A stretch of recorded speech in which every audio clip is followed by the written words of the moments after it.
Top story on ABC News Breakfast today.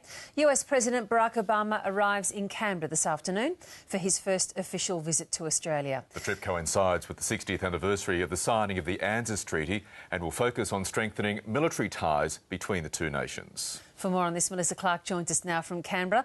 Melissa, all expectancy in the national capital now. Certainly, preparations have been underway for some time. The security levels have been stepped up. Parliament House has been readied. Now it's just a matter of the President's plane arriving in Canberra this afternoon. Now, when he does arrive at the RAAF base at Canberra this afternoon, he will be greeted upon his arrival by Quinton Bryce, the Governor-General. He'll then be whisked straight to Parliament House, where there'll be a formal ceremonial welcome, including a 21-gun salute, which we're assured is very loud. He'll then go in to meet the Prime Minister. He'll sign the Prime Minister's visitors book and then have a bilateral meeting straight away. So no messing around for the President Barack Obama. He's only in Australia for a short period of time. So straight into the bilateral meeting. There'll then be a formal dinner at Parliament House, which is a formal reception that the Prime Minister puts on for him. There'll also be a press conference that the two of them will hold together and a short speech that the President will make address at the dinner as well. So that will be all of Parliament House at the moment is in preparation and getting ready for his arrival later on this afternoon. That bilateral meeting that you mentioned this morning, which is the real business end, I guess, of this arrival in Australia, what's on the table for discussion?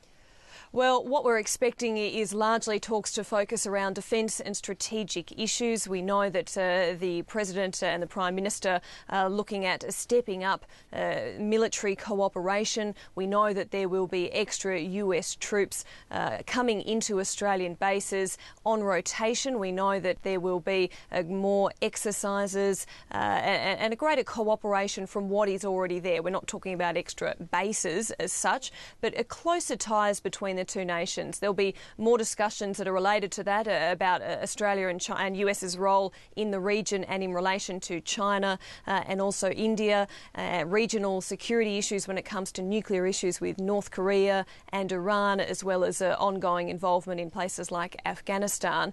But the big items that we're going to see out of the President's visit will be those closer military ties, and the Defence Minister Stephen Smith gave us a little bit of an insight as to what level of that we can expect when he spoke to Lateline last night.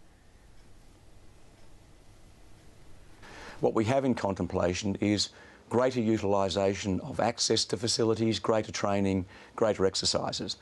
It'll effectively be a continuation and an expansion of what we currently do. Stephen Smith speaking there on Lateline last night. Then he stays for one more day in Australia, or at least in Canberra, is it? And then I think, is he off to the far north? Yes, so tomorrow what we have in the morning, the President will visit the Australian War Memorial here in Canberra. He'll also visit a local school and the US Embassy in Canberra, and that's all before giving a formal address to a joint sitting of Parliament. So that's where MPs and senators will gather in Canberra and hear him address the Parliament. From there, it's straight on to Darwin, where he'll be visiting various memorials and making an announcement about Australian troops and US troops and those stepped up relations between the two, and then very quickly from there back to Indonesia, where both the President and the Prime Minister will be heading for the East Asia Summit. Good to talk to you, Melissa. Thanks so much.